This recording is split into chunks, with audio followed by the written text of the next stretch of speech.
During this year's Gamescom, we had the opportunity to attend a presentation for Starfield's expansion Shattered Space. I want to share everything we learned about the upcoming expansion, which has me actually quite interested to see how things go. We will go into the expansion story, the release date of September 30th, and the new vehicle added to the base game, designed to improve exploration. The DLC promises to be an engaging continuation of the Starfield universe, with a new vehicle offering players a smoother way to traverse its landscapes. The expansion dives into the mysterious world of the Varun, which is probably the most interesting but underused of the factions of the base game.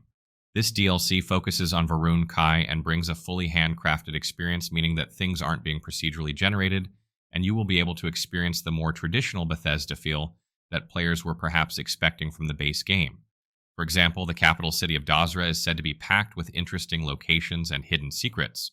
The developer emphasized that the entire expansion unfolds in this bespoke planet, allowing for a fully immersive experience without the need to travel across the galaxy. The journey kicks off in an abandoned space station, leading players to the Varun homeworld, Varun Kai, where we uncover a catastrophic event with far-reaching consequences. Unlike the positive and optimistic tone of the base game, this narrative takes a darker, more complex turn. That is music to my ears, as even though I enjoyed the main story and the house quest of the base game, I'm always up for more obscure space horror mystery type of exploration.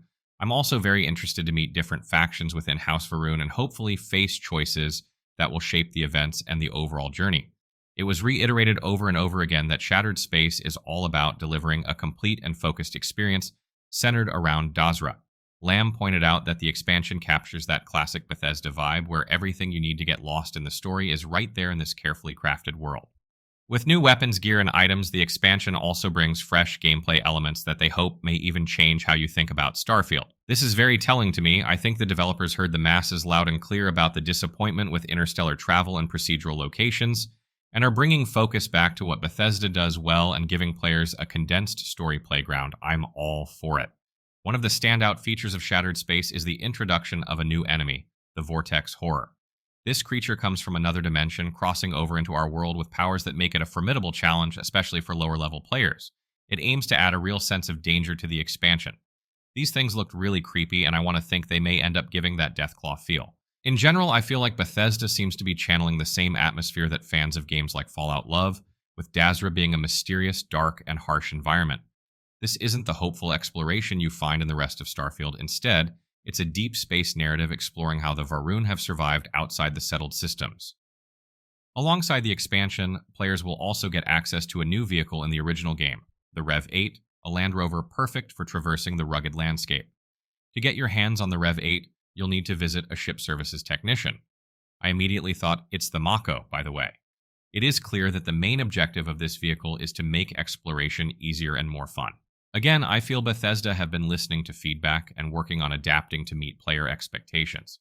So let's look at the perks of the Rev 8. First of all, your scanner range is doubled, making exploration more easier and more fun. On low-gravity worlds, it's often better to fly the vehicle rather than drive it, as low gravity impacts traction more than ice does. Plus, fast traveling to the buggy puts you right in the driver's seat ready to go.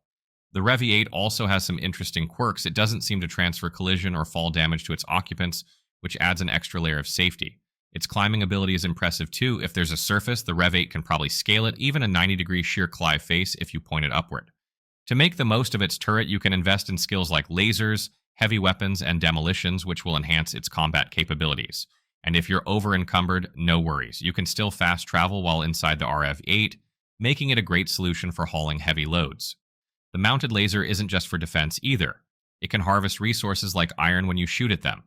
One of the nicest touches is that companions can ride with you in the Rev 8, and they even have unique voice lines for the experience, adding a bit more personality to your journey. All in all, I am pleasantly surprised with the news of a tailor-made world, and I'm genuinely curious to explore it. I know a lot of people had issues with the base game, so I'd like to hear how you feel about this and whether you're planning on trying it out.